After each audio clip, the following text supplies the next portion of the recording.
খোকন স্টাইরি চ্যানেলের সকল প্রকার পাঠ গল্প দেখতে আমাদের চ্যানেলটি সাবস্ক্রাইব করে পাশে থাকা বেল আইকনে ক্লিক করে অল নোটিফিকেশন অন করে দিন।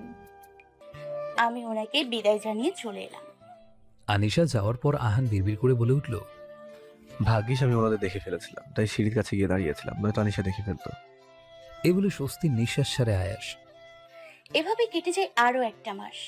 আয়েশের অত্যাচার কমে গেলেও মাঝে মাঝে যেন মনে হতো আমার স্বাধীন জীবনটা নষ্ট করে দিয়েছিলেন উনি। আমার জীবনটা দুর্বিষহ করে তুলেছিলেন। ওনার অত্যাচারে পুরো বিধ্বস্ত হয়ে পড়েছিলাম যেন। কিন্তু হ্যাঁ, অভিষেকের খোঁজ সেদিনের পর থেকে আর পাইনি। জানি না কোথায় চলে গিয়েছেন অভিষেক। আবারও আমেরিকায় ফিরে গিয়েছেন হয়তো। আমি সেটাই বিশ্বাস করেছিলাম। ওনার দেয়া অত্যাচারের প্রত্যেকটা দাগ যেন আমার মনে আর শরীরেই গেঁথে গিয়েছিল। কেন জানি না মনে হয় উনি স্বাভাবিক মানুষের মতো নয়। কিছু আছে যা ওনার অতিরিক্ত রাগের কারণ। কিন্তু কি? চোখটা খুললাম আমি। এটাই ছিল আমার দুর্বিষহ অতীত, এক অভিশপ্ত অতীত যা আমি ঘৃণা করি। এখন এই ঘৃণ্য মানুষের সাথেই যেতে হচ্ছে গাড়িতে। না পারছি কিছু বলতে আর না পারছি কিছু করতে। তবে কি আয়েশের অত্যাচার সারা জীবন সহ্য করার আমার ভবিষ্যৎ? অতীত শেষ, বর্তমান শুরু। গল্পটা ঠিক যেখান থেকে শুরু হয়েছিল। বিগত 2 ঘন্টা ধরে জানি না আয়েশ আমাকে কোথায় নিয়ে যাচ্ছেন। এতক্ষণ গাড়িতে এভাবে বসে থেকে থেকে কোমর লেগে গেছে যেন। সেই সাথে বাড়ছে ভয়। ওনার পাগলামোতে অভ্যস্ত হয়েছি এতদিনে। এখন আর অতটা খারাপ লাগে না যতটা আগে লাগতো। বরং যেন ওনার প্রতি খারাপ অনুভূতির পাশাপাশি অন্য অনুভূতিও জন্মাচ্ছে, যে অনুভূতি আমার কাছে একদমই নতুন। তাই এই অনুভূতিকে তাড়িয়ে দেওয়ার চেষ্টা করছি আমি। মুখ দিয়ে বিরক্তির শ্বাসটুকুও ফেলতে পারছি না। এত নিষ্ঠুর কেন উনি? প্রায় 2:30 মাথায় এসে গাড়িটা থামলো, তাও আবার একটা ছোটখাটো বাংলোর সামনে। এই 2 মাসে একবারও এই বাংলো দেখিনি আমি। বাংলোটা দেখতেই যেন মনের ভুতরে এক অনুভূতি এসে হানা দিল। জানি না ভূত পেতনি কত কিছু থাকতে পারে এখানে। আমি ভূত জিনিসটা আছে বলে বিশ্বাস করি না, তবে সেটা দিন পর্যন্তই সীমাবদ্ধ থাকে। রাত হলেই যেন আপনা আপনি ভূতের ওপর বিশ্বাস চলে আসে। আমার ভাবনার মাঝে পাঁচালি তুলে দিয়ে আয়েশ আমাকে কোলে তুলে নিলেন। আমি চেয়েও হাত পা ছোড়াছুড়ি করলাম না। কি লাভ? আমার চুপ থাকা দেখে আয়েশ হাসি মুখে বলল, গুড গার্ল, আগে থেকে জেনে গিয়েছো হাত পা ছড়াছড়ি করলে ওরা লাভ নেই, এই জন্যই তো এত ভালোবাসি তোমাকে। আয়েশের কথা শুনে রাগে দুঃখে মুখ ঘুরিয়ে নিলাম আমি। উনি আর কোনো কথা না বলে চলতে লাগলেন। আস্তে আস্তে বাংলোর ভেতরে ঢুকলেন। যতই বাংলোর ভেতরে যাচ্ছি ভয়ে যেন হার্টবিটটা ধুক ধুক ধুক ধুক করছে। আমার ব্রেন যেন লাগাতার বলে চলেছে। রাগে দুঃখে মুখ ঘুরিয়ে নিলাম আমি। উনি আর কোনো কথা না বলে চলতে লাগলেন। আস্তে আস্তে বাংলোর ভেতরে ঢুকলেন। যতই বাংলোর ভেতরে যাচ্ছি ভয়ে যেন হার্টবিটটা ধুক ধুক ধুক ধুক করছে। আমার ব্রেন যেন লাগাতার বলে চলেছে, কি করছিস আনিশা? ভয়ে হার্ট অ্যাটাক করে মরতে চাস বুঝি?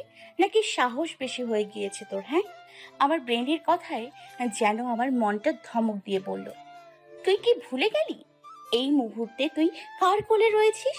এই সাইকোটা ভূতের থেকেও মহাভূত, মহাভূত। ওর কথার অবাধ্য হলে তোকে মেরেও ফেলতে পারে। মনের কথা শুনে ভরকে গেলাম আমি। মাথা জোরে জোরে ঝাঁকিয়ে নিলাম ভয়ে ভয়ে। আমার কর্মকাণ্ডে আয়াস ভ্রু কুঁচকে তাকালেন। অতঃপর আবার চলতে শুরু করলেন। একটা চিকন সিঁড়ি দিয়ে চলতে শুরু করলেন উনি আমায় নিয়ে। উপরে উঠে 2টো ঘর দেখতে পেলাম আমি। একটা ঘরের দরজা খোলা আর একটা বন্ধ।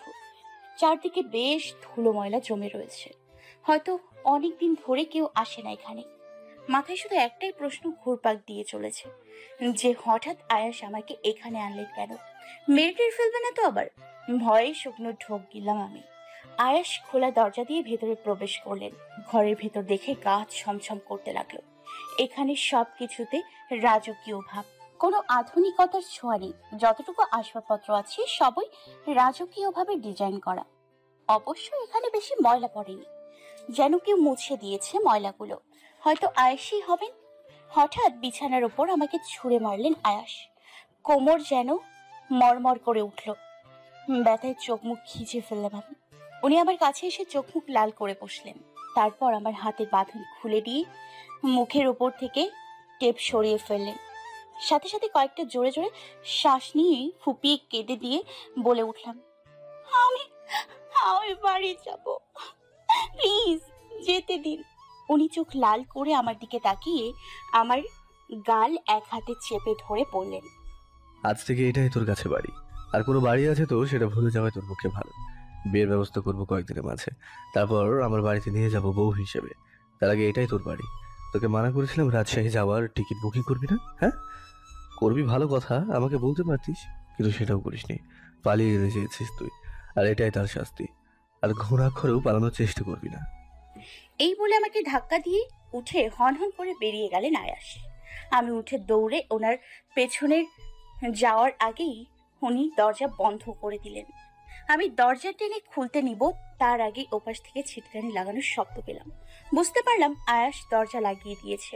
আমি চিল্লিয়ে ভয়ার্থক সুরে বলে উঠলাম, ছিটকানি লাগিয়ে দিলেন কেন? খুলুন না, খুলুন না প্লিজ, আমি বন্দি হতে চাই না, খুলে দিন, খুলে দিন। বারবার বলার পরেও যেন কোনো লাভ হলো না। ওপাশ থেকে আয়াসের কোনো কথা পেলাম না। তার মানে উনি চলে গেছেন। আমি দরজা ঘেঁষে বসে পড়লাম, হাঁটুর সাথে হাত লাগিয়ে কাঁদতে লাগলাম আমি। আজ নিজেকে এক আসল বন্দিনী লাগছে। কাঁদতে কাঁদতে ফ্লোরেই নেতিয়ে পড়লাম আমি। পানি ছলছল করা চোখ জোড়ায় এক রাশ ঘুম ভাসতে লাগলো। তাকিয়ে থাকতে চেয়েও পারলাম না। আস্তে আস্তে চোখ বুজে আসলো আমার। সকালে হাত নাড়তেই কারো বুকে হাত চলে গেল আমার। আমি চোখ বুজে ভ্রু যুগল কুচকে আরো বেশি করে হাতিয়ে বোঝার চেষ্টা করছি আসলে কার উপর হাত রেখেছি আমি। ব্যাপারটা দেখার জন্য চোখ হুট করেই খুলে আশেপাশে তাকালাম। সাথে সাথে একটা প্রশান্তির বুক দেখে কিছু দূরে গিয়ে জোরে চিৎকার করলাম। তারপর এক হাত দিয়ে বুক চেপে ধরলাম। আমি হতভম্ব হয়ে ওপরে তাকালে আয়েশকে দেখতে পাই। নিজেকেও বিছানার উপর আবিষ্কার করলাম, কিন্তু আমার যতদূর মনে আছে কাল আমি ফ্লোরে ঘুমিয়ে পড়েছিলাম। তবে আয়াস কি আমাকে বিছানায় শুয়ে দিয়েছে? প্রশ্নের ভান্ডার নিয়ে আয়েশের দিকে তাকালাম। উনি আমার দিকে এক মনে তাকিয়ে আছেন। লোকটার চোখ দেখে আমি স্পষ্ট বুঝতে পারছি মাস্কের আড়ালে উনি মিটমিটিয়ে হাসছেন। আয়েশ আমার কানের কাছে মাথা এনে ধীর গলায় বললেন, হ্যাপি বার্থডে দিশা পাখি। এই দিনেই তুমি নামক মায়াবিনীটা পৃথিবীর আলো দেখেছিল। তোমায় দেখে অবশ্যই আমার হবু শ্বশুর শাশুড়ির মুখে এক চিলতে হাসি ফুটে উঠেছিল। Many many happy Returns of the day. তোমার আগামী শত শত জন্মদিন তোমার পাশে থাকতে চাই। এতক্ষণ মনোযোগ দিয়ে ওনার কথা শোনার পর অবাক চোখে তাকালাম আমি। আজ 12ই নভেম্বর। চোখ নামিয়ে আশেপাশে তাকাচ্ছিলাম আমি। উনি আমার দিকে নিচু হয়ে শান্ত গলায় বললেন, ইয়েস ম্যাডাম, আজ 12ই নভেম্বর। তোমাকে রাতে উইশ করতে এসেছিলাম, আরো অনেক কিছু ভেবে রেখেছিলাম, এসে দেখে তুমি ফ্লোরে ঘুমিয়ে পড়েছো। তাই তোমায় কোলে করে নিয়ে গিয়ে বেডে শুইয়ে দিয়েছি, আর অবশ্য কানে কানে উইশও করেছি। আমি হকচকে উঠলাম। এতক্ষণে না জানি বাপি আমাকে উইশ করার জন্য কতবার কল করে ফেলেছে। আর মেঘা আর শিরিন আরো বাকি সবাই হয়তো কল দিয়ে অস্থিরই হয়ে পড়েছে। সব থেকে বড় কথা, কাকতালীয়ভাবে রুষার থেকে আমি 2 বছরের বড় হলেও আমাদের বার্থডে একই দিনই। আজকে রুষারও জন্মদিন। এসব ভাবতে ভাবতে কপালে ঘাম জমা হলো। আয়াস হাত বাড়িয়ে আমার সামনে আমার ফোন তুলে ধরলো। এটা দেখে একবার ওনার দিকে তাকালাম। উনি ইশারা করে আমাকে নিতে বললেন ফোনটা। আমি সেকেন্ডের মাঝে ছো মেরে ওনার হাত থেকে ফোনটা নিলাম। উনি আমার কাছে খানিকটা শব্দ করে হেসে দিল। তৎক্ষণাৎ আমার দিকে কড়া চোখে তাকিয়ে শব্দ করে বললেন, তোমায় ফোনটা দিলাম নিশা পাখি শুধু কথা বলার জন্যই, বিকজ আজ তোমার বার্থডে। কিন্তু কাউকে কিছু বলার চেষ্টা করছে তো ভালো হবে না। এই দিনে তোমার সাথে আমি খারাপ ব্যবহার করতে চাই না। Got it? আমি দ্রুত মাথা নাড়লাম। ফোনের স্ক্রিন অন করতেই দেখি 97টা কল এসছে। সবার আগে বাপির নম্বরে কল করলাম। বাপি কল ধরলো কয়েক সেকেন্ডের মাঝে। অতঃপর আমাকে বাপি বলে ওঠে, happy birthday my big princess. হাজার হাজার বছর বেঁচে থাকুক আমার আনিমা, সব সময় হাসি খুশি থাকুক। এত কিছুর মাঝেও বাপির কথাটা শুনে মুচকি হাসলাম আমি। তারপর বললাম, তোমার দোয়া তো আছে বাপি, সব সময় ভালো থাকবো। বাপি আমার কথায় খানিকটা হেসে বললে, কিন্তু মা, কালকে এত করে ফোন করলাম ধরলি না কেন? বাপির কথা শুনে শুকনো মুখ নিয়ে আয়েশের দিকে তাকালাম আমি। আয়াস কড়া নজরে তাকিয়ে আছে আমার দিকে। আমি শুকনো হাসি দিয়ে বললাম, আসলে বাপি কাল রাতে ঘুমিয়ে পড়েছিলাম ফোন সাইলেন্ট করে, তাই শুনতে পাইনি।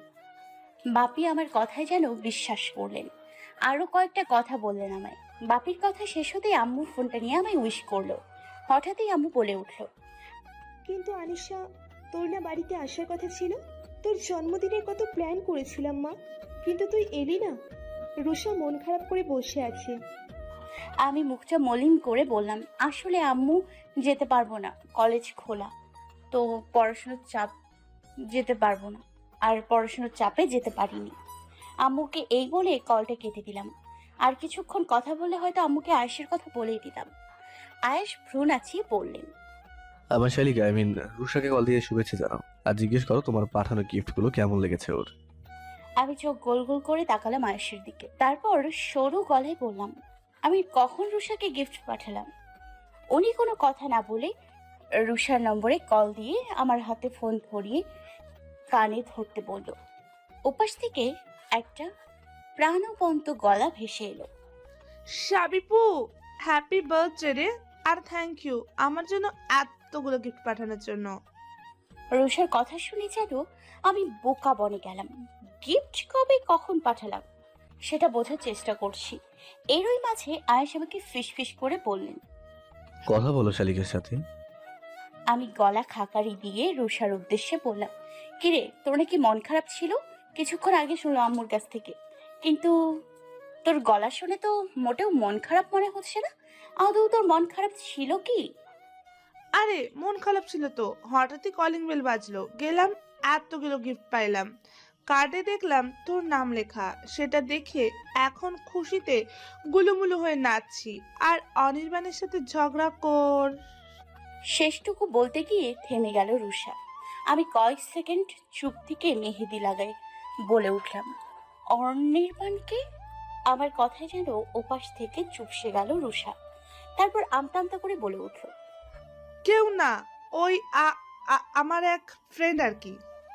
আমি কিছু বলতে যাব তার আগেই ফোনটা কেড়ে নিয়ে কলটা কেটে দিল। আমি ঠোঁট উল্টে বসে থাকলাম। তারপর অনির্বাণ নামটা আমার মাথায় ঘুরপাক খেতে লাগলো। এই নামটা চেনা চেনা লাগছে আমার। এক মনে ভাবতে লাগলাম রুষার কথাগুলো। বেশিক্ষণ কথাগুলো ভাবতে দিলেন না আয়াস।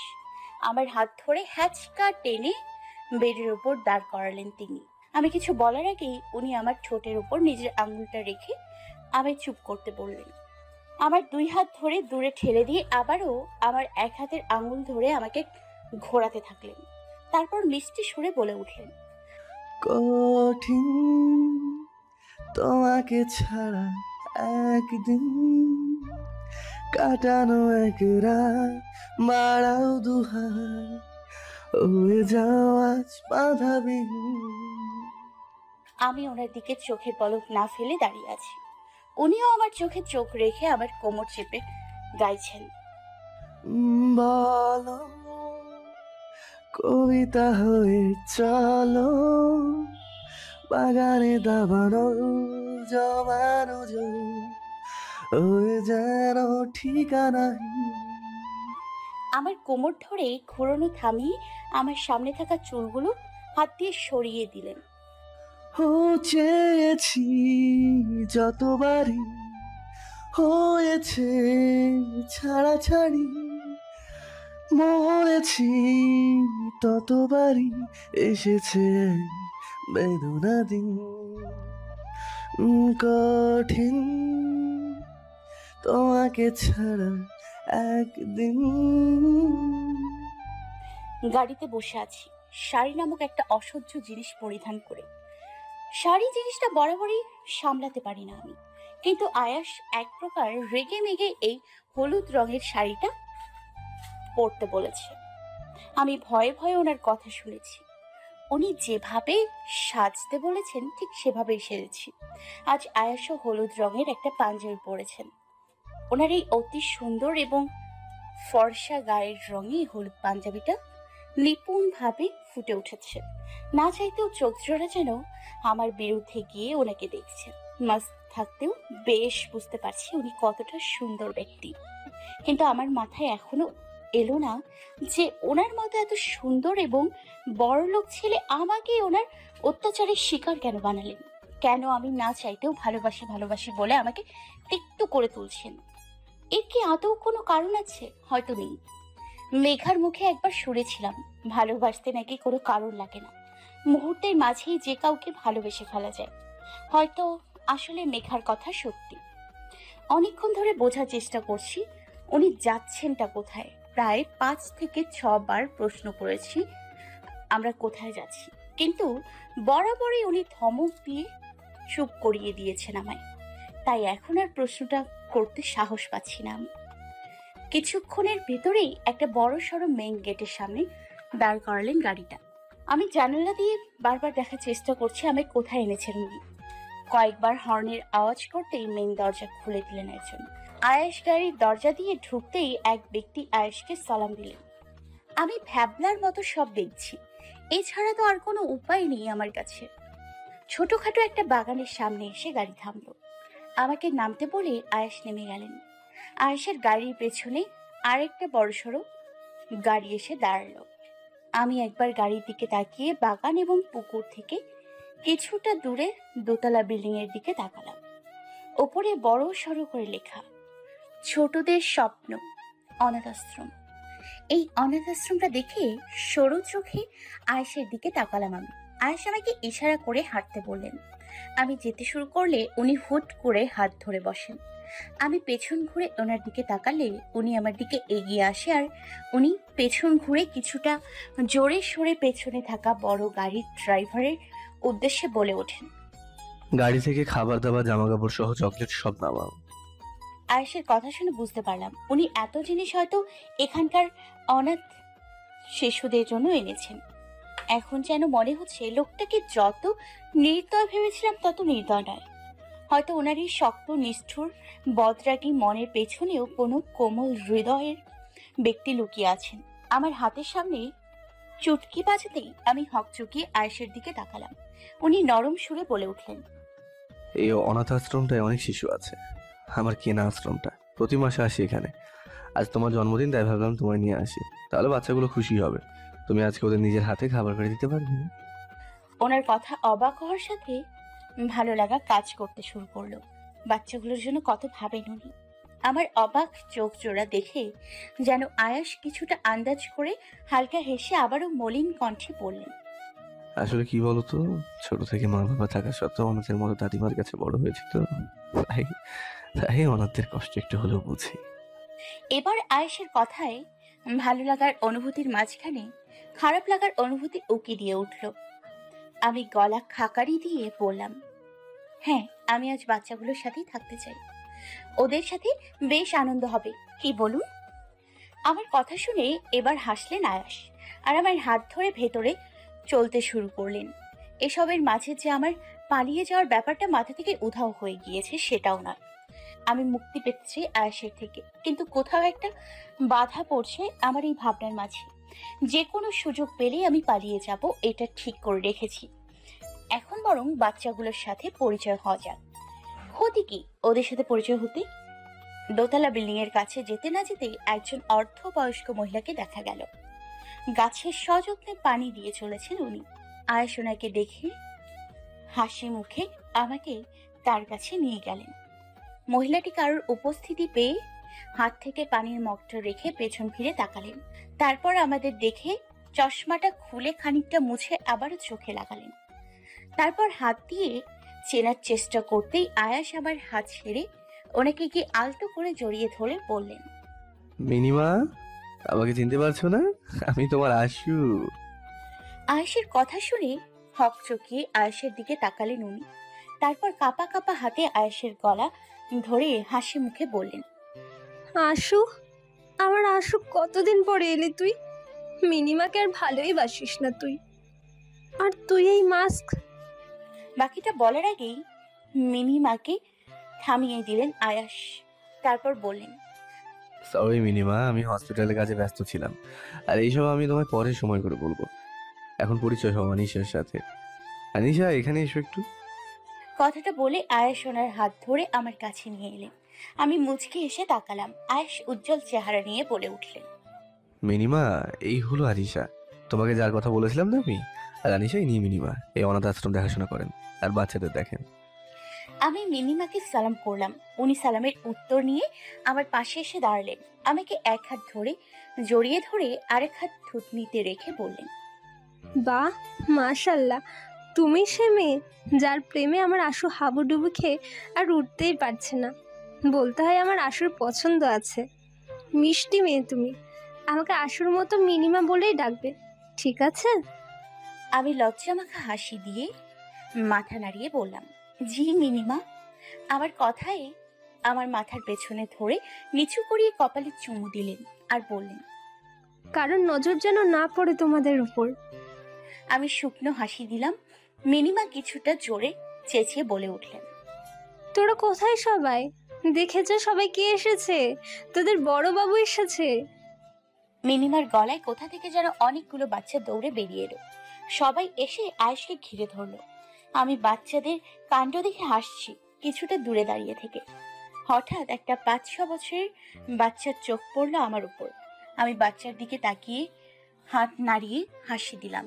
বাচ্চাটি আয়েশকে মিষ্টি গলায় বলে উঠল, বালু বাবু, ও বালু বাবু, ওই কিউট মেয়েটা কে আমার দিকে হাত নাড়াচ্ছে? আয়েশ আমার দিকে এক নজর তাকিয়ে সবার উদ্দেশ্যে বলে উঠল, সবাইকে আগের বার বলেছিলাম না একটা কিউট মিমির সাথে পরিচয় করিয়ে দেবো, ওটাই সেই মিমি। আয়েশের কথা শুনে সবাই আমার দিকে তাকালো। মুহূর্তের মাঝেই ওরা আয়েশকে ছেড়ে আমার কাছে এসে ঘিরে ধরলো। আমিও জোরে। বাচ্চাগুলো সত্যি কত খুশি আছে। এখানে ওদের দেখেই বোঝা যাচ্ছে একজন আমায় একের পর এক প্রশ্ন করে চলেছে। আমি খুশি মনে ওদের উত্তর দিয়ে চলেছি।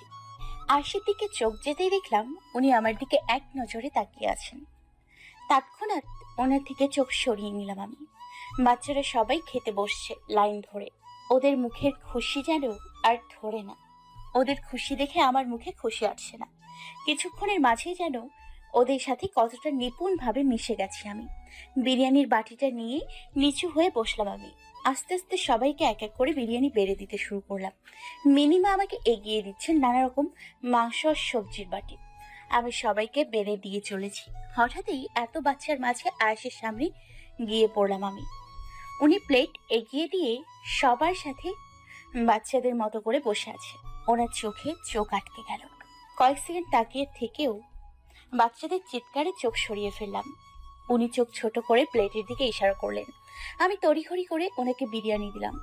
তারপর চোখ ছোট ছোট করে বললাম, আমি মাস্ক না খুললে খাবেন কি করে? উনি ভ্রু উঁচিয়ে গালে হাত দিয়ে বললেন, তোমার কি মনে হয় আমি এখন খাবো? নো ওয়ে, পরে খাবো। এখন সবাইকে একটু একটু করে খাইয়ে দেবো, ব্যাস। আমি আর কথা বাড়ালাম না। ওনার দিকে সন্দেহী চোখে তাকিয়ে এগিয়ে গেলাম। দু একজনকে বিরিয়ানি দিয়ে শেষ জনকে বিরিয়ানি দিতে গেলে খানিকটা চমকে উঠলাম আমি। কি দেখছি আমি? সেই ছেলেটি যাকে আমি 1 মাস আগে অ্যাক্সিডেন্টের জন্য ডক্টর আহানের হসপিটালে ভর্তি করিয়েছিলাম। আমি তড়িঘড়ি করে ছেলেটিকে জিজ্ঞেস করলাম, তুমি এখানে কি করে? ছেলেটি স্বাভাবিক গলায় বলল, সেই দিন তো ডাক্তার আঙ্কেল আমাকে সহ আমার ছোট ভাইকে ওখানে দিয়ে গিয়েছে। জানেন দিদি, এখানে আমি আর আমার ভাই অনেক ভালো আছি, আর না খেয়ে থাকতে হয় না আমাদের। ওই যে বড় বাবু, উনি তো আমাদের লেখাপড়া শিখিয়েছে, উনি অনেক ভালো। ছেলেটির কথায় মুচকি এসে ওর আর তার ছোট ভাইয়ের মাথা নাড়িয়ে দিয়ে বললাম, ভালো থেকো তোমরা। এই বলে উঠে চলে এলাম আমি। দাঁড়িয়ে সবার খাওয়া দেখছি আমি, আর কারো কিছু লাগবে কিনা জিজ্ঞেস করছি। সবাই তৃপ্তি ভরে খাচ্ছে। আয়াস নিজে না খেয়ে বাকি সবাইকে নিজের হাতে একটু একটু করে খাইয়ে দিচ্ছেন। অদ্ভুত লোকটা, এক অদ্ভুত ভালো মন আছে ওনার মধ্যে। ভাবতে ভাবতে নিজের মাথা ঝাঁকালাম আমি। তুই কি এই অদ্ভুত লোকটার প্রেম পড়ে যাচ্ছিস আনিশা? ভুলে যাস না ও তোকে বন্দিনীর মতো বানিয়ে রেখেছে। তোকে তার থেকে বাঁচতে হবে। মিনিমাও খাওয়ার মাঝে আমার মুখের সামনে খাবার তুলে ধরলেন। আমি মিনিমার দিকে তাকালাম। উনি বললেন, কি হলো, খাও। খাবে না মিনিমার হাতে? আমার দৃষ্টিটা শান্ত হয়ে গেল। আম্মুর কথা মনে পড়ছে। আগে কলেজে যেতে লেট হলে আম্মু খাইয়ে দিত, আর আমি দৌড়ে দৌড়ে রেডি হতাম। চোখের কোণায় পানি চিকচিক করে উঠল। মিনিমা বলে উঠলেন, খাবারের সামনে কাঁদতে নেই মা, খেয়ে নাও। আমি চোখ থেকে পানি মুছে নিয়ে হাঁ করলাম। মিনিমা খাইয়ে দিলেন আমায়। খাবার চিবোতে চিবোতে সামনে তাকাতেই আয়েশকে এত কাছে দেখে হঠাৎ ভরকে গেলাম আমি। উনি খাবার ধরে দাঁড়িয়ে আছেন। আমি খাবার গিলে মিনিমার দিকে তাকালাম। উনি মিটিমিটি হাসছেন। আমি খানিকটা লজ্জা পেলাম। তারপর আয়েশের দিকে তাকাতেই উনি আমার গাল ধরে আমাকে খাইয়ে দিলেন। আমি মুখ চেপে ধরে খেতে থাকলাম। এদিকে মিনিমা হেসেই দিয়েছেন জোরে সোরে। এভাবে সবার সাথে মেতে থাকতে থাকতে একসময় দুপুর গড়িয়ে বিকেল হয়ে এলো। প্রায় 4:30 বেজেছে। আয়েশ আর আমি সবার থেকে বিদায় নিয়ে বেরিয়ে পড়লাম। গাড়িতে বসতেই বাচ্চারা জানলার কাজ ধরে বলে উঠল, বড় বাবু আবার কি নিয়ে আসবা? আয়েশ হেসে মাথা নাড়িয়ে বলল, অবশ্যই আসবো। সব তোমার জন্য। তুমি জানো তোমার জন্য আজ সাবিপুর কাছে ধরা খেতে খেতে বেঁচে গেলাম। প্রায় বলেই ফেলেছিলাম তোমার কথা। রাগে ফোঁস করতে করতে কথাটা বলল রুষা। অনির্বাণ শীষ বাজাতে বাজাতে স্বাভাবিক গলায় বলতো, জানলে জানতো, উনি তো আমার হবু ভাবি, আমি ঠিক ম্যানেজ করে নিতাম। কচু ম্যানেজ করতে এখনো তো আপনি জিজুকেই একসেপ্ট করলো না, আর তুমি ম্যানেজ করবা? আচ্ছা সাবিপু এখন আছে কোথায় বলো তো? অনির্বাণ মাথা চুলকাতে চুলকাতে বলল, আয়েশের বাড়িতেই তো থাকার কথা। রুষা শান্ত গলায় বলল, আহা জিজুর প্রেম তো দেখো, একেবারে নিজের হবু বউকে নিজের কাছে রেখে দিয়েছে। আর তার বেস্ট ফ্রেন্ড ভাইকে দেখো, আজ তো একটা গাধা। অনির্বাণ ঠোঁট উল্টিয়ে বলল, তোমার জন্য হসপিটাল থেকে ছুটি নিয়ে এলাম আর তুমি এই কথা বলছো? আমাকে কোন দিক দিয়ে গাধা মনে হয় তোমার? তুমি জানো আমার উপর কত মেয়ে ফিদা। রাস্তা দিয়ে গেলে সব মেয়ে হাঁ করে তাকিয়ে। পুরোটা বলতে পারলো না অনির্বাণ। রুষার কড়া নজর থেকে ঢোক গিলে ফেললো সে। তারপর একটা শুকনো হাসি দিয়ে বলল, আসলে ওই মেয়ে তাকায় তো কি হয়েছে, আমার কাছে তো তুমিই সব। রুষা অনির্বাণের দিকে তেড়ে এসে জোরে জোরে বলে ওঠে, তুই থাক তোর মেয়েকে নিয়ে, অন্য মেয়েদের কাছে যা, আমার কাছে খবরদার আসবি না বলে দিলাম। এ বলে সামনে ফিরে গট গট করে চলে যেতে লাগলো রুষা। অনির্বাণ মুচকি হেসে রুষার কাছে দৌড়ে গিয়ে খুলে তুলে নেয় রুষাকে। রুষার কপালের সাথে কপাল ঠেকিয়ে অনির্বাণ বলে ওঠে, যে যতই ডক্টর অনির্বাণের দিকে নজর দিক, এই অনির্বাণ শুধুই রুষার। বিগত 1 মাসে অনির্বাণ রুষাকে নিজের বানিয়ে ফেলেছে। রুষার জন্য রাজশাহীর হসপিটালে ট্রান্সফার হয়ে এসেছিল সে। তারপর ফোনে মাঝে মাঝেই কথা, হঠাৎই দেখা হতে হতে দুজনের অনুভূতি প্রকাশ করে। তারপর থেকে শুরু হয় ওদের ভালোবাসার পথ চলা। ওদিকে আনিশাকে আয়াস আমাকে টানতে টানতে বাংলোর ভেতরে এনে ঘরে আবারও বন্দি করে ফেললেন আয়াস। আমি হয়ে গেলাম আবারও অসহায়। কিছুক্ষণ আগে সবই ঠিক ছিল, কিন্তু হঠাৎই কোথা থেকে কি হয়ে গেল তা বুঝতে খানিকটা সময় লাগলো আমার। নিজেই নিজেকে বলে উঠলাম, তুই ভুল ছিলি আনিশা। আয়াস সবাইকে ভালোবাসতে পারলেও তোর ক্ষেত্রে ও শুধুই সাইকো লাভার। ও তোর সামনে একজন নিষ্ঠুর মানুষ ছাড়া কিছুই না। কিছুক্ষণ আগে বাংলোতে ফেরার পথে হঠাৎই মেইন রাস্তায় জ্যামে লেগে গেল।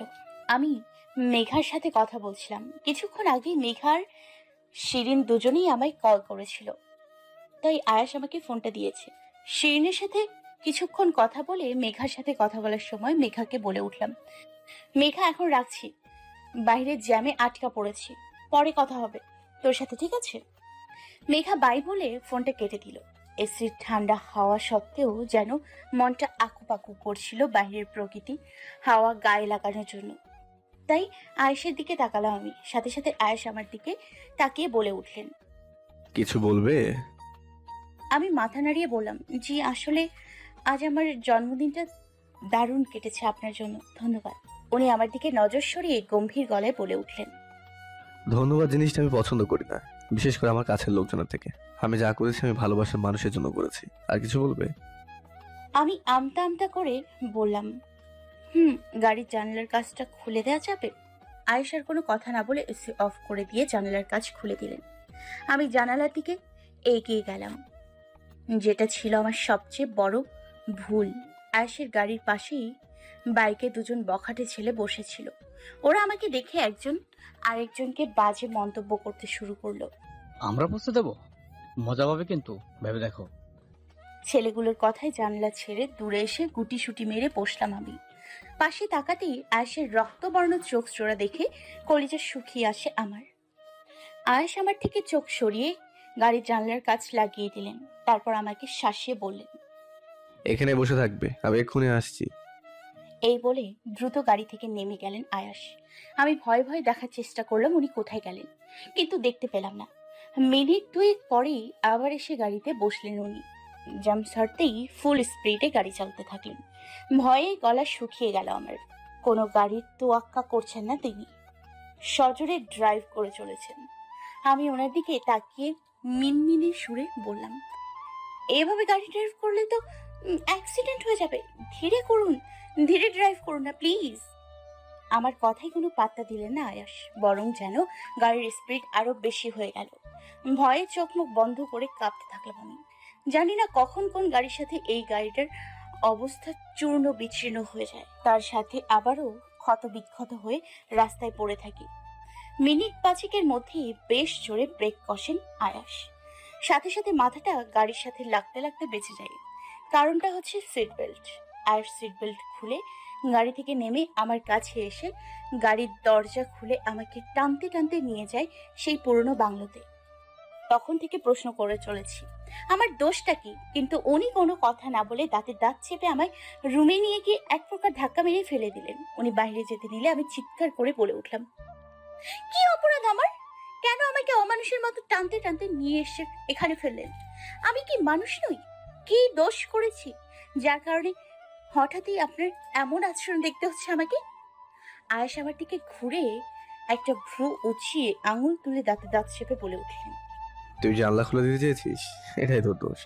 জানলা খুলেছিস ভালো কথা, ওদের কথা শোনার জন্য তুই জানালার ধারে এগিয়ে গেছিস। আর এইসবের শাস্তি একটাই, আজ আর এই মুহূর্তে থেকে তোকে এইভাবে বন্দী হয়ে থাকতে হবে। এই বলে গট গট করে বেরিয়ে গেলেন উনি। আমি ওনাকে কিছু বলার সুযোগটুকুও পেলাম না। বর্তমানে চোখ মুখ লাল করে আয়নার সামনে দাঁড়িয়ে আছি আমি। কাঁদতে কাঁদতে এক প্রকার গাল আর নাক লাল রঙে পরিণত হয়েছে, তবুও চোখ দিয়ে অঝরে পানি পড়ে যাচ্ছে।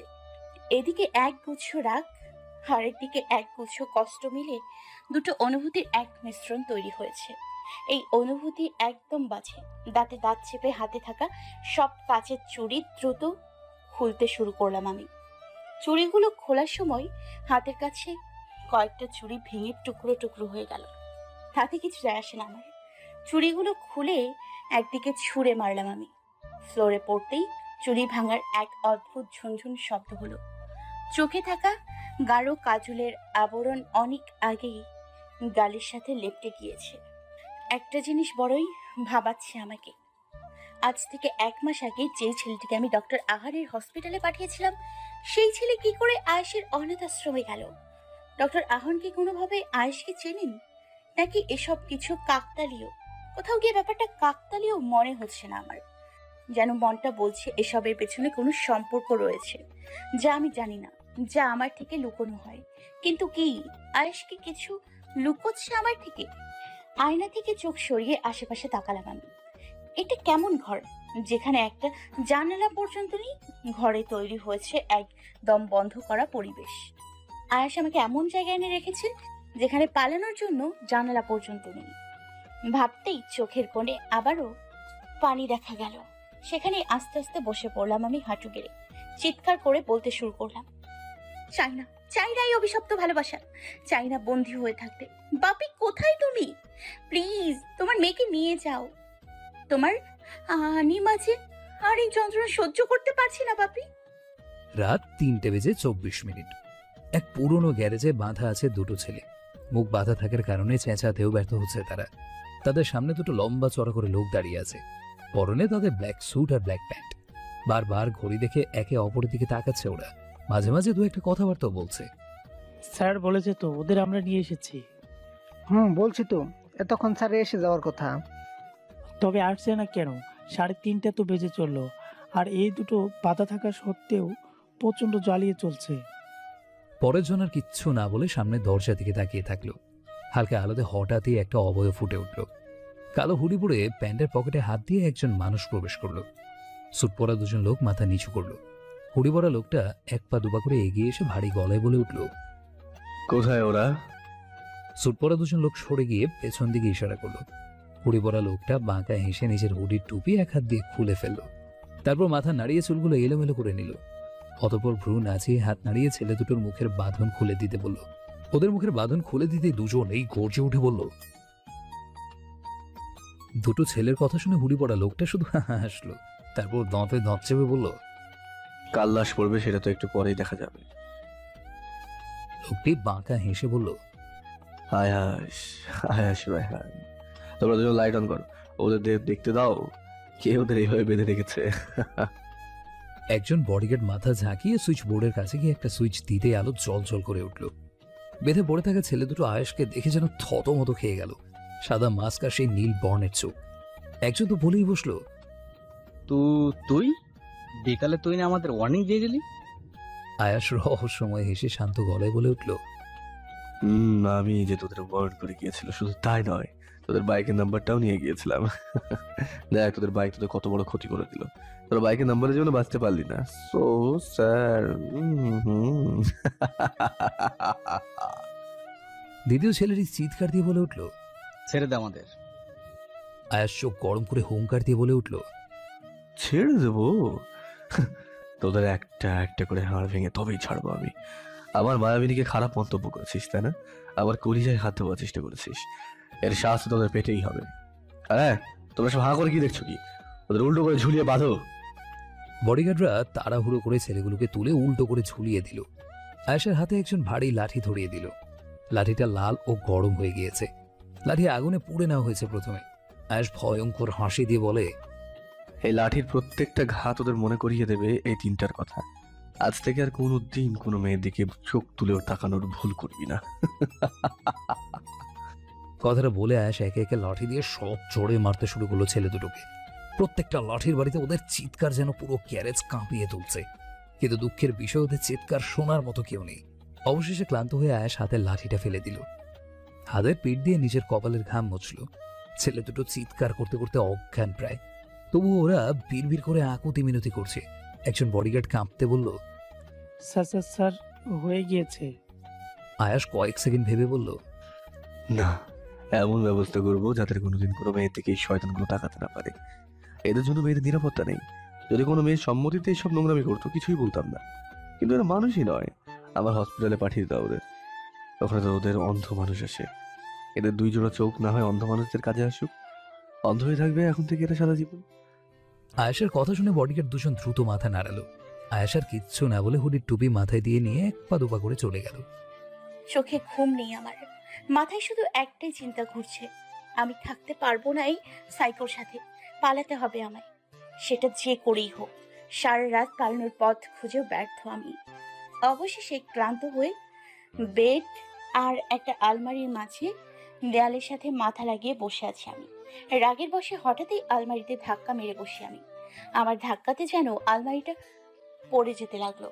আমি তড়িঘড়ি করে দাঁড়িয়ে ফেলতেই একটা কাচের জানালা দিয়ে আসা আলোর ঝিলিকে চোখ বন্ধ করে ফেললাম আমি। আস্তে আস্তে চোখ খুলে অবাক হয়ে কাচের ছোট্ট জানালার দিকে তাকালাম। তার মানে আয়েশ ইচ্ছে করে এই জানালাটাকে এই খালি আলমারি দিয়ে ভেতরে রেখেছিলেন। দেরি না করে আলমারি ধাক্কা দিয়ে সরিয়ে ফেললাম আমি। সাথে একটা জানালা আবিষ্কার করলাম। জানালাটা বেশ বড় না, তবে আমার পালানোর জন্য যথেষ্ট। এই সুযোগ এই সাইকোর হাত থেকে বাঁচার। এই জানালার কাজ যে করেই হোক আমায় ভাঙতেই হবে। আশেপাশে তাকাতেই বেডের একটা টেবিলের উপর থাকা পানির বেশ ভারী দুটো বোতল চোখে পড়লো আমার। সোজা হয়ে দাঁড়িয়ে সেদিকে এগিয়ে হাতে বোতল নিয়ে একটা বোতল জানালার দিকে ছুঁড়ে মারলাম আমি। সাথে সাথে কাঁচগুলো ভেঙে পড়ে গেল। হাতে থাকা আরেকটা বোতলও ছুঁড়ে মারলাম জানলার অন্যদিকে। এবার পুরো জানলার কাঁচ ভেঙে গেল। দৌড়ে গিয়ে জানলায় কান লাগিয়ে দিলাম। না, কারো পায়ের আওয়াজ শোনা যাচ্ছে না। তার মানে কেউ আসছে না। সবে মাত্র ভোর হয়েছে, আয়েশও হয়তো ঘুমোচ্ছেন। এটাই সঠিক সময় পালানোর। দেরি না করে জানলার কাছে গিয়ে ওর ওপর উঠে বসলাম। নিচে লাফ দিতেই জানলা লেগে থাকা কাচের টুকরো দিয়ে আমার শরীরের কিছু অংশ ছিঁড়ে গেল। আমি ওপরে তাকালাম। অবশেষে আমি স্বাধীন। এখন আমার উদ্দেশ্য মেঘার বাড়িতে যাওয়া। নিজের ফ্ল্যাটে গেলে আয়াস আমায় ধরে ফেলবেন, তাই মেঘার বাড়িতে গিয়ে সোজা নিজের বাড়িতে। আমি ওপরে তাকালাম। অবশেষে আমি স্বাধীন। এখন আমার উদ্দেশ্য মেঘার বাড়িতে যাওয়া। নিজের ফ্ল্যাটে গেলে আয়াস আমায় ধরে ফেলবেন, তাই মেঘার বাড়িতে গিয়ে সোজা নিজের বাড়িতে চলে যাব। আমি একটা দীর্ঘ নিঃশ্বাস ফেলে দ্রুত হাঁটতে শুরু করলাম। এদিকে সারা রাত জেগে থেকে 4টার পর বাংলোতে এসে বেশ ক্লান্ত শরীর নিয়ে বিছানায় গা এলিয়ে দিয়েছিল আয়াস। কিছুক্ষণের মাঝেই ঘুমের রাজ্যে হারিয়ে গিয়েছিল সে। কিছুক্ষণ আগেই ঘুম ভেঙেছে তার। আর সে নিজের বাড়ি গিয়ে দাদিমার সাথে কথা বলবে ওর আর আনিশার বিয়ের ব্যাপারে। তাই অনির্বাণকেও ছুটি নিয়ে ঢাকায় আসতে বলে দিয়েছে সে। হয়তো গতকাল রাতে ঢাকায় আসার জন্য রওনাও দিয়ে দিয়েছে অনির্বাণ। ওয়াশরুমে গিয়ে ফ্রেশ হয়ে নিতেই নিজেকে অনেকটা ফ্রেশ মনে হলো তার। হঠাৎই কালকে আনিশার সাথে করা ব্যবহারের কথা মনে পড়লো তার। অপরাধ বোধ কাজ করতে থাকলো তার মনে। নিজেকে বলে উঠল, আয়াস তুই এমন কেন বলতো? নিশাবাগির সাথে এত রাগারাগি না করলেও তো পারতিস। না জানি কত কষ্ট পেয়েছ। যাই একটু দেখা করে আসি, হয়তো মায়াবিনী এখনো ঘুমিয়েই আছে।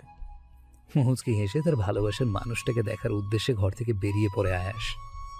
আনিশা, এটা তুই একদমই ঠিক করিসনি। ঠিক যতবার তোকে ভালোবাসতে যাই ঠিক ততবার আমাকে সহ্যের সীমানায় পৌঁছে দিস তুই। ব্যাস, অনেক হয়েছে। এবার তোকে কোনো রকম ক্ষমা নয়, একেবারে নিজের করে তবেই দম ফেলবো। হাতে আনিশা ছেঁড়া শাড়ির টুকরো নিয়ে রগে কাঁপতে কাঁপতে কথাটা বলে উঠে আয়াস। রাগে যেন গা কাঁপা থামছেই না। চোখ বন্ধ করে নিজের রাগকে দমানোর চেষ্টা করছে আয়াস। রাগ দমাতে না পেরে সামনে থাকা দেয়ালে সব চড়ে ঘুষি মারল আয়াস। সাথে সাথে হাতের পিঠ ফেটে গিয়ে রক্ত গড়গড় করে দেয়াল বেয়ে নিচে পড়ল। তাতেও কোনো খেয়াল নেই আয়াসের। কারো পায়ের ধূপধাপ শব্দ পেয়ে নিজের কড়া নজর নিয়ে দরজা দিকে তাকালো সে। অনির্বাণ হম্বিতম্বি করে ঘরে প্রবেশ করছে। অনির্বাণ অস্থির গলায় বলে উঠল, কি ব্যাপার আয়াস? এভাবে আমায় ইমার্জেন্সি ডাকলি যে? কালকে বিকেলে বললি তোর আর ভাবির বিয়ের জন্য ঢাকায় আসতে, আর আজ সকাল হতে না হতে তুই আমায় এই বাংলোতে ডাকলি। কি হয়েছে বলতো? আয়াস কিছু না বলে চোখ বন্ধ করে হাত মুঠো করে দাঁড়িয়ে আছে। আয়াসের কোনো প্রকার উত্তর না পেয়ে আয়াসের কাছে ধীর পায়ে এগিয়ে আসতেই গড়িয়ে পড়া রক্ত দেখে আঁতকে ওঠে সে। আয়াসের হাতের দিকে তাকিয়ে দ্রুত এগিয়ে এসে আয়াসের হাত ধরে রেগে বলে ওঠে, আয়াস, এসব কি পাগলামি শুরু করেছিস তুই? কেন আঘাত করছিস নিজেকে?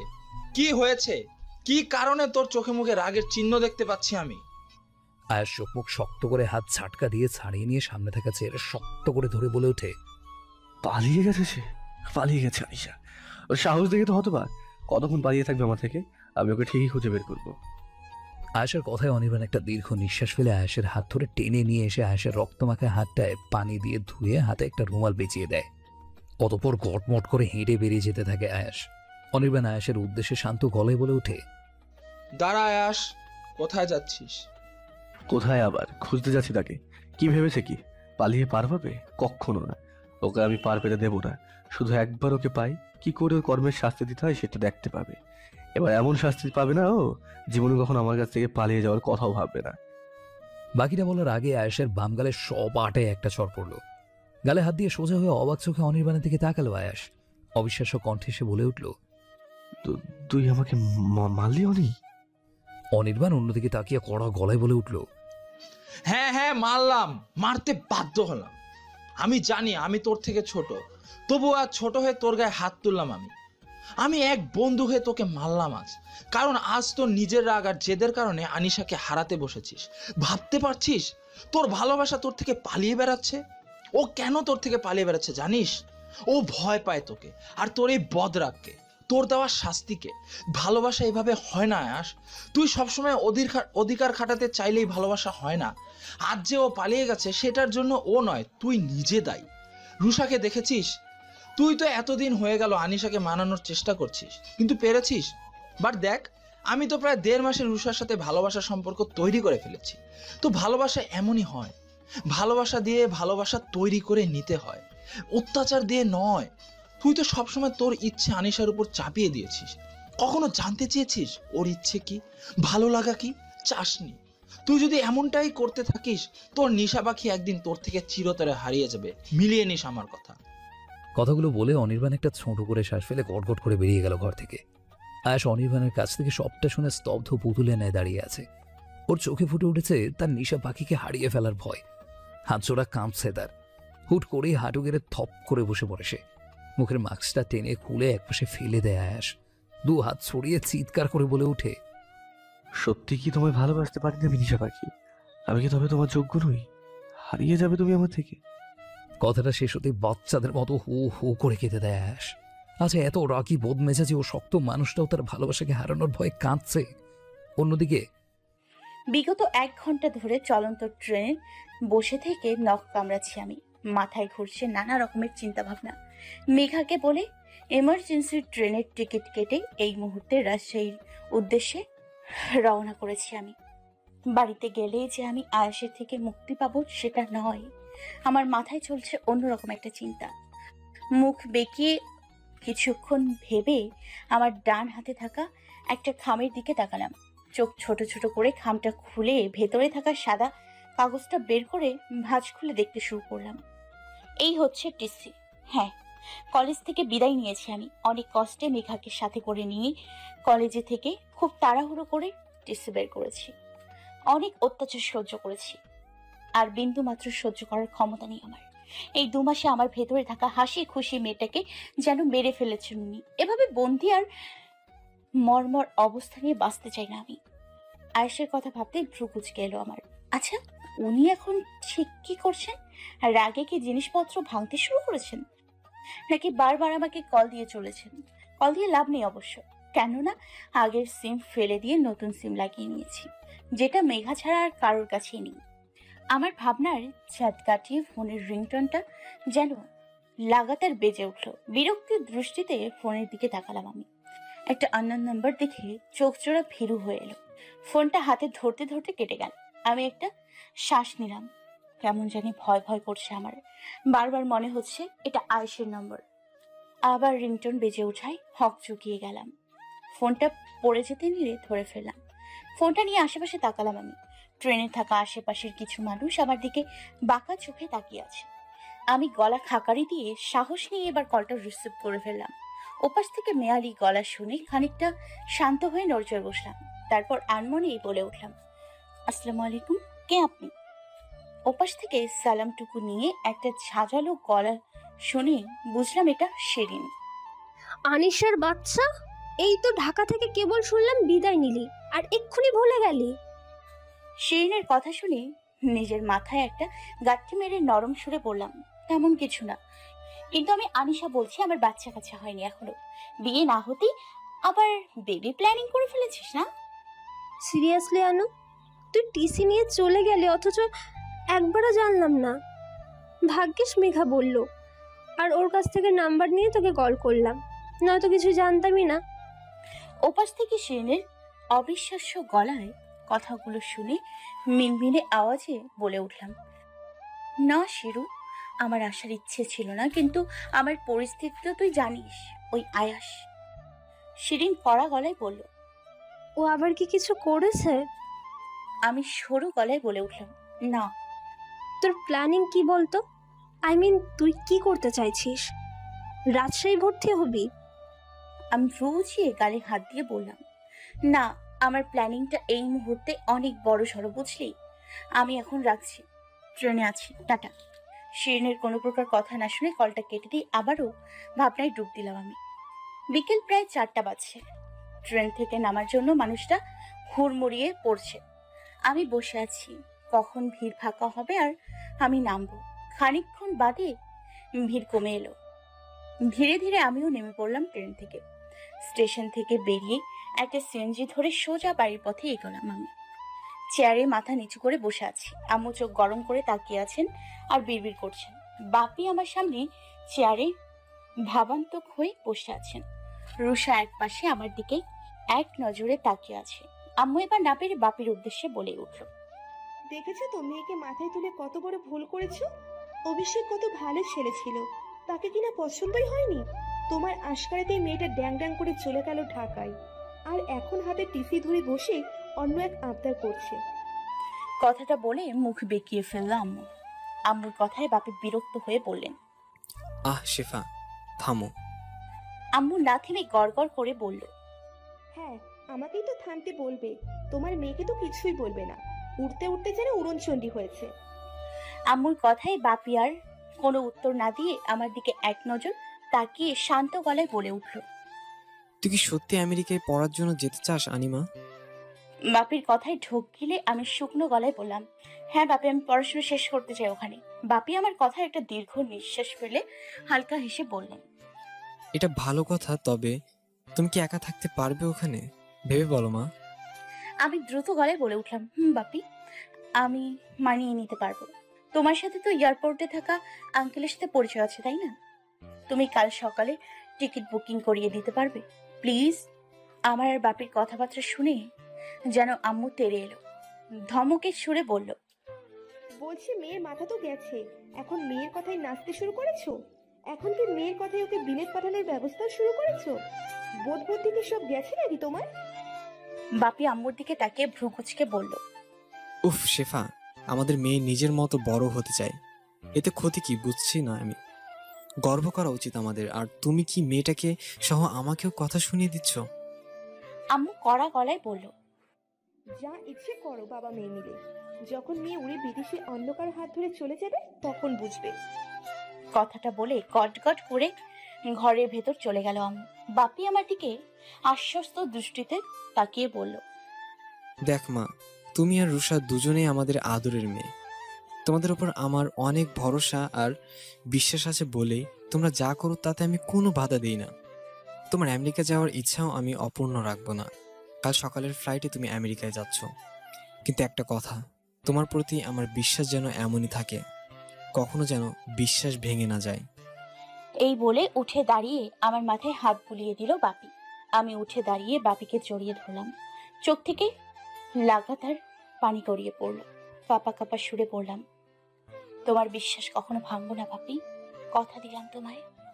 বাপি আমাকে শান্ত গলায় বললেন, কান্নাকাটি করো না, যখন এত কঠিন সিদ্ধান্ত নিয়েছো পূরণ তো করতেই হবে। যাও, লাগেজে জামা কাপড়, দরকারি জিনিস আর পাসপোর্ট সব নিয়ে নাও, বাকিটা আমি দেখছি। আর আজ রাতে তোমার ঢাকা ব্যাক করতে হবে আমেরিকা যাওয়ার ফ্লাইট ধরতে চাইলে। আমিও মাথা নাড়লাম। বাপি নিজের ঘরের দিকে পা বাড়ালো। আমিও ঘরে যেতেই সামনে রুষার গোল গোল চোখ থেকে চমকে উঠলাম। রুষা কোমরে হাত দিয়ে দাঁড়িয়ে আছে। আমিও কোমরে হাত দিয়ে ওকে জিজ্ঞেস করলাম, কিরে সংসার যে দাঁড়িয়ে আছিস কেন? রুষা ভ্রু নাচিয়ে ভারী গলায় বলল, তুই আমেরিকা যাচ্ছিস কেন সাবিপু? মাথা তো তোর আগে থেকেই গেছে, এখন দেখছি কানটাও গেছে, শুনতে পারিসনি? বাপি কি বললো? পড়াশোনা করতে যাচ্ছি। আমার কথায় রুষা যেন বিশ্বাসই হলো না। আমার দিকে হেলে সন্দেহ গলায় বলল, সত্যি তাই নাকি অন্য কিছু? আমি চুলে হাত দিয়ে পেছনে দিয়ে রুষার মাথায় গাঁটটি মেরে বললাম, অন্য কিছু হলেও বলবো না। এই বলে ওর পাশ কাটিয়ে চলে এলাম আমি। আনিশা যেতেই রুষা নিজের রুমে থেকে এক প্রকার দৌড়ে চলে গেল। রুমে ঢুকে নিজের ফোনটা নিয়ে তড়ি ঘড়ি করে জানলার পাশে দাঁড়িয়ে কারো নাম্বার ডায়াল করলো সে। কানে ধরে কিছুক্ষণ পরেই দ্রুত কণ্ঠে বলে উঠল, হ্যালো হ্যালো হ্যালো হ্যালো জিজু। ওপাশ থেকে আয়াস হালকা হেসে উঠল। এই মাই ডিয়ার শালিকা নাকি হবু ভাবি, কোনটা বলবো? রুষা মুখ বাঁকিয়ে বলল, শালিকাই ঠিক আছে, ভাবি বললে একটা বুড়ি বুড়ি ফিলিংস আসে। তা হঠাৎ এই জিজুকে মনে পড়লো যে? রুষা ঢোক গিলে বলল, হ্যাঁ বলেছিলাম যে এখন কোথায় আপনি? আয়াস গম্ভীর গলায় বলে উঠে, তোমার আদরের বোনকে নিতে যাচ্ছি, একটু পর বের হবো রাজশাহীর উদ্দেশ্যে। রুষা মাথা নাড়িয়ে বলে উঠে, কিন্তু জিজু আপনি তো আমেরিকা যাওয়ার প্ল্যানিং করে ফেলেছে, কাল সকালে ওর ফ্লাইট, আজই ও ঢাকায় ব্যাক করবে। রুষার কথাটা শুনে ভ্রু কুঁচকে গেল আয়াসের। অবাক সুরে বলে উঠল, হোয়াট, কি বলছো? হ্যাঁ ঠিকই বলছি, আপনি কিছু করুন, নয়তো আপনার হবু বউ কিন্তু উড়ে গেল। আয়াস কয়েক সেকেন্ড চুপ থেকে বাঁ গায়ে হেসে বলল, না শালিকা, ভুল করছো। আমার হবু বউ বরং তার হাজবেন্ডের কাছে আসতে দাও তাকে। আয়াসের কথায় আগামাতা কিছুই বুঝলো না রুষা। ব্যাককল হয়ে সে বলে উঠল, মানে কি জিজু? আয়াস হাসি মুখে বলল, নাথিং শালিকা, পরে সব বুঝিয়ে বলবো তোমায়, এখন রাখছি, ঠিক আছে? এই বলে কল কেটে দিল আয়াস। ও রুমে থাকা আনিশার বড় ছবির কাছে হেঁটে গিয়ে সেটা হাতে নিয়ে রহস্যময় হেসে বলল, এটা কি করলে মায়াবিনী? আমেরিকা যাচ্ছ, তাও আয়েশের থেকে বাঁচতে? তা তো হবে না নিশা পাখি, আমারই কাছে নিজের অজান্তেই চলে আসছো তুমি। দেখা হচ্ছে আমেরিকায়, কিন্তু এবার আর কোনো ছদ্মবেশ নয়, নিজের আসল রূপ নিয়ে আসবো তোমার সামনে, ডক্টর আহানের রূপে। হ্যাঁ, আমি ডক্টর আহান এবং আমি আয়াশ রায়হান। এতদিন তোমার দিকে যত ছেলে নজর পড়েছে তাদের সবাইকে শাস্তি দিয়েছি আয়াশ রায়হান হয়ে। ছদ্মবেশ ধরার এটাই ছিল মুখ্য কারণ, কিন্তু আর নয়। এই আয়াশ রায়হান আহান আসছে তোমার কাছে, তোমাকে নিজের করে নিতে, ভালোবাসা দিয়ে ভালোবাসা তৈরি করে নিতে। তুই শুধুই আমার, তুই শুধুই আমার। দুদিন পর আমেরিকাতে এসেছি, 2 দিন হলো। এখানকার কালচার আমার মোটেও পছন্দ নয়, কিন্তু কি আর করার, এখানেই থাকতে হবে। অন্তত এখানে আয়াস নামক ভয়ানক মানুষটার ছায়া আমার জীবনে পড়বে না, তাতেই খুশি আমি। এই মুহূর্তে আমি হোটেলেই থাকছি, কারণ এখানে বাড়ির খোঁজ সেভাবে পাইনি। আসার সময় রুষা সেইভাবে কান্নাকাটি জুড়ে দিয়েছিল আমার সাথে আসবে বলে, কিন্তু ওকে সাথে নেইনি আমি। ও আমার কাছে থাকা মানেই বাড়তি ঝামেলা আর চাপ। এখন আমি রেডি হয়ে ভাড়া বাড়ির খোঁজে বাইরে যাচ্ছি। শুনেছি এখান থেকে বেশ কাছে একটা বড় সড়ো বাড়ি ফাঁকা পড়ে আছে, সেটা ভাড়া দেওয়া হবে। বাড়ির মালিক একজন লোক, সেও নাকি থাকবে বাড়িতে। অবশ্য তাতে আমার কি, আমার একটা রুম হলেই যথেষ্ট। চুল খোপা করে হাতটা নিচে রাখতেই ছোট ছোট চুলগুলো হানা দিল আমার কপালে। হতাশ চেহারা নিয়ে তাকালাম আয়নার দিকে। দেখতে খুব একটা বাজে লাগছে না, তাই চুল নিয়ে আর ব্যস্ত হলাম না। হাতে ফোন আর পার্স নিয়ে হোটেলের রুম থেকে বেরিয়ে পড়লাম। খোঁজাখুঁজির পরে অবশেষে আমি বাড়িটা খুঁজে পেলাম। বাড়ি দেখে চোখটা ঠিক কপালে উঠে গেল। বেশ বড়সড় বাড়িটা, সামনে সুইমিং পুল, নানান রকমের ফুলের বাগান পেরিয়ে বাড়িটা। দোতলা ডুপ্লেক্স বাড়ি। কিছুক্ষণ স্থির হয়ে দাঁড়িয়ে থেকে একটা বড়সড় নিঃশ্বাস ফেলে একটা অস্থিরতা ভাব নিয়ে বাড়ির মেইন গেট পেরিয়ে ঢুকে পড়লাম বাগানে। ছোট ছোট পায়ে ঢাপ ফেলছি আর আশেপাশে তাকাচ্ছি আমি। হঠাৎ কারোর কণ্ঠে স্থির হয়ে দাঁড়িয়ে গেলাম। আমার থেকে কিছুটা দূরে একজন আমেরিকান লোক দাঁড়িয়ে আছে। লোকটি ইংলিশ ভাষায় বলে উঠল। আমি গলা খাকারি দিয়ে লোকটির বোঝার সুবিধার্থে ইংলিশে বললাম, I heard that this house will be rented out. Is that true? Oh yes. Do you want to rent the house? লোকটি নম্রভাবে কথাটা বললেন। আমি ওনার কথায় সায় দিলাম। লোকটি হালকা হেসে বললেন, For this you need to talk to the homeowner. You have to go to the swimming pool. Sir is there. আমি ওনাকে ধন্যবাদ জানিয়ে গুটি গুটি পায়ে সুইমিং পুলের দিকে এগিয়ে যেতে লাগলাম। নতুন জায়গা, নতুন সবকিছু দেখে হালকা নার্ভাস ফিল হচ্ছে আমার, তাই পা টিপে টিপে হাঁটছি আমি। কিছু দূর যেতেই সুইমিং পুলের সামনে এসে দাঁড়িয়ে পড়লাম। আশেপাশে তাকিয়ে যখন কাউকে দেখতে পেলাম না, নাক ফুলিয়ে কোমরে হাত দিয়ে দাঁড়ালাম সেখানে ঠাঁই দিয়ে। মনে মনে এই আমেরিকান লোককে ইচ্ছে মতো ঝেড়ে চলেছি। এত কষ্ট করে সুইমিং পুল পর্যন্ত হেঁটে এলাম, অথচ আশেপাশে কেউ নেই। অযথায় যেন আমার হেঁটে আসার পরিশ্রমটাই সুইমিং পুলের পানিতে ডুবে পড়ে গেল। রাগে ফোঁসফোঁস করতে করতে জোরে সরে পাশ ফিরতেই কিসের সাথে যেন ধাক্কা লাগলো আমার। ধাক্কা লাগার সাথে সাথে আমার সামনে থাকা লোকটার হাত থেকে গোলাপের পাপড়ির ডালাটা উপরে পড়ে গেল।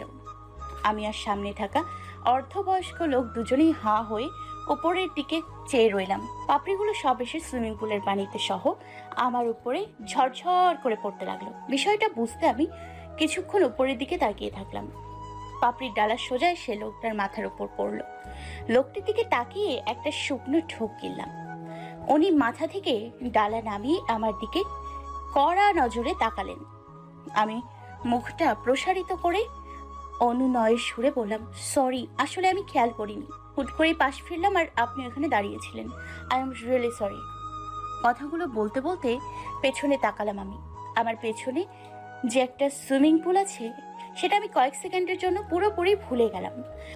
আর আমার সামনে থাকা লোকটা আমেরিকান হয় দারুণ। আমার বাংলা ভাষা উনি কিছুই বোঝেন না, সেটাও আমার খেয়াল নেই। উনি হ্যাবলা কান্তের মতো আমার দিকে তাকিয়ে আছেন আর পেছন দিকে চোখ বড় করে তাকাচ্ছেন। আর 2 ধাপ পেছোতেই আমার হিল জুতো স্লিপ কাটলো। আমি ব্যালেন্স না রাখতে পেরে গিয়ে পড়লাম সোজা সুইমিং পুলের পানিতে। আমি সাঁতার জানি না, তার উপর পানি এত গভীর। নিজেকে বাঁচানোর জন্য প্রাণপণে ছটপট করতে লাগলাম, কিন্তু পারলাম না, ডুবে গেলাম। ধরে নিলাম হয়তো কেউ বাঁচাতে আসবে না, হয়তো অন্তিম সময় এসে গেছে।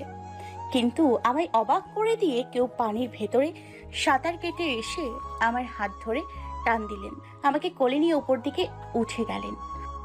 আমাকে নিয়ে পানি ভেদ করে উঠে দাঁড়ালেন লোকটা। নিজের মুখটা খুলে জোরে জোরে শ্বাস নিতে থাকলাম আমি। আর একটু দেরি হলে যেন সেখানেই আমার লাশ পড়ে থাকতো। কিছুক্ষণ পর স্বাভাবিক হতেই আমার মনে পড়লো কে যেন আমায় বাঁচিয়েছে। অসম্ভব কৌতূহল ভাব নিয়ে ওপর দিকে তাকালাম আমি।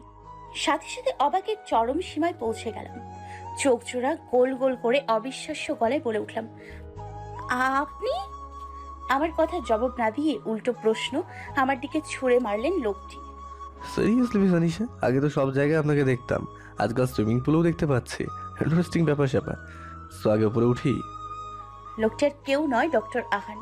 সত্যি ওনাকে দেখে অবাক। আশেপাশে তাকিয়ে ওনার দিকে তাকিয়ে দ্রুত মাথা নাড়লাম। উনি বাঁকা হেসে পানির মাঝে আমায় নেমে দিতে চাইলে আমি আগপাছ না ভেবে ওনার গলা জড়িয়ে ধরে কাঁপতে লাগলাম। না না না না, প্লিজ প্লিজ, আমি ডুবে যাব কিছুক্ষণ আগের মতো। আমার কথাই যেন বিনোদন পেলেন আহান। মন খুলে হেসে উঠলেন। অন্য সময় হলে হয়তো ওনার এই ভয়ানক সুন্দর হাসি দেখে হা হয়ে তাকিয়ে থাকতাম, কিন্তু এখন যেন ওনার হাসিতে গা চলছে।